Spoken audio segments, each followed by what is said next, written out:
Police ఆఫీసులు police station లోపలికి కూడా ధర్నాలు పోలీసులు కూడా అడుగుతా ఉన్నారు. ఎందుకు మీకు 2 గంటలు ఆయన చెప్పి పోలీసులకి ఏం చేశారు? పోలీసులు చూస్తూ ఉంటున్నారు. మేము వైసీపీ కార్యకర్తలు మందు కొట్టి తాగేసి మా నాయకుడిని తింటే మేము వస్తూనే లేదు. అందుకనే మించిన వైసీపీ ఆగడాలను అడ్డుకొట్టుకుంటుంటే వాళ్ళ రోడ్డు మీదకి వచ్చాం. భవిష్యత్తులో కూడా చూస్తూ ఉన్నాం. రాబోయే 3 సంవత్సరాలు కూడా మీరు మీ పరిధి లోపలి ప్రజాస్వామ్య పద్ధతిని నిర్వహణ చేసుకోండి. ఒళ్ళు దగ్గర పెట్టుకోమని హెచ్చరిస్తా ఉన్నాం. సెంట్రల్ నియోజకవర్గంలో వైసీపీ మీకు ఇక్కడ బోండావమ్మ ఉన్నాడు, వస్తూనే లేదు. నారా లోకేష్ జోలికి వచ్చిన, చంద్రబాబు నాయుడు గారు జోలికి వచ్చిన రోజు తీసేస్తారు.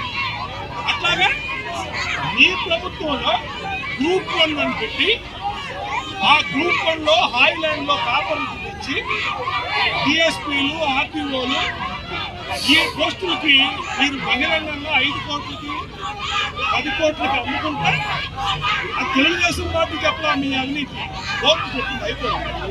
హైకోర్టు చెప్పి వాళ్ళందరినీ కూడా ఆ ఉద్యోగాలు ఆపించారు. న్యాయపోరాలు వచ్చాయి. ఏదైనా మాట్లాడు, ఏదైనా ధర్నా చౌక్లో ధర్నా పెట్టుకో, ధర్నా చౌక్లో మాట్లాడుకో. ఇలాగా ప్రజల ప్రస్తావన రోడ్డు మీద కూర్చొని ఏదో హీరోవా, ఏదో పెద్ద గోపువా రోడ్డు మీద పెడితే చూస్తూ ఊరుకుంటాడా? లోకేష్ జోలికి వస్తే వాళ్ళు తీస్తానని హెచ్చరిస్తా ఉన్నా.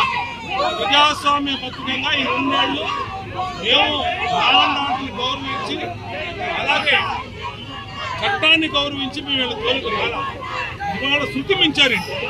రేపు ఊరుకుంటే మా కార్యాలయం లోపల కూడా వచ్చి చెప్తారు. పోలీస్ ఆఫీసులు పోలీస్ స్టేషన్ లోపలికి కూడా ధర్నాలు పోలీసులు కూడా అడుగుతా ఉన్నారు. ఎందుకు మీకు ఉదాసీనత? ఇక్కడ మీరు పర్మిషన్ ఇచ్చారా? ఎవరు పర్మిషన్ ఇవ్వకుండా మరి మీరు ఎందుకు పెట్టించారు? ఇక్కడ మీకేంటి అంత ఇంట్రెస్ట్? 2 గంటలు ఆయన చెప్పి పోలీసులకి ఏం చేశారు? పోలీసులు చూస్తూ ఉంటున్నారు. మేము వైసీపీ కార్యకర్తలు మందు కొట్టి తాగేసి మా నాయకుడిని తింటే మేము వస్తూనే లేదు. అందుకనే మించిన వైసీపీ ఆగడాలను అడ్డుకొట్టుకుంటుంటే వాళ్ళ రోడ్డు మీదకి వచ్చాం. భవిష్యత్తులో కూడా చూస్తూ ఉన్నాం. రాబోయే 3 సంవత్సరాలు కూడా మీరు మీ పరిధి లోపలి ప్రజాస్వామ్య పద్ధతిని నిర్వహణ చేసుకోండి. ఒళ్ళు దగ్గర పెట్టుకోమని హెచ్చరిస్తా ఉన్నాం.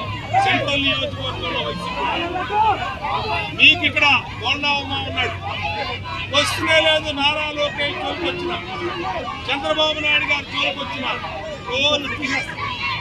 అట్లాగే ఈ ప్రభుత్వంలో గ్రూప్ 1 అని పెట్టి ఆ గ్రూప్ 1లో హాయిలాండ్ లో కాపర్లు తెచ్చి డిఎస్పీలు ఆర్టీఓలు ఈ పోస్టులకి మీరు బహిరంగంగా 5 కోట్లకి 10 కోట్లకి అమ్ముకుంటే ఆ తెలుగుదేశం పార్టీ చెప్పలా మీ అవినీతి కోర్టు చెప్పింది. హైకోర్టు చెప్పి వాళ్ళందరినీ కూడా ఆ ఉద్యోగాలు ఆపించారు. న్యాయపోరాలు వచ్చాయి. ఏదైనా మాట్లాడు, ఏదైనా ధర్నా చౌక్లో ధర్నా పెట్టుకో, ధర్నా చౌక్లో మాట్లాడుకో. ఇలాగా ప్రజల ప్రస్తావన రోడ్డు మీద కూర్చొని ఏదో హీరోవా, ఏదో పెద్ద గోపువా రోడ్డు మీద పెడితే చూస్తూ ఊరుకుంటాడా? లోకేష్ జోలికి వస్తే వాళ్ళు తీస్తానని హెచ్చరిస్తా ఉన్నా. ప్రజాస్వామ్య పత్రికంగా ఈ 2 ఏళ్ళు మేము ఆనందాన్ని గౌరవించి అలాగే చట్టాన్ని గౌరవించి మేము వీళ్ళ జోలికి ఇవాళ శృతి మించారండి. రేపు ఊరుకుంటే మా కార్యాలయం లోపల కూడా వచ్చి చెప్తారు.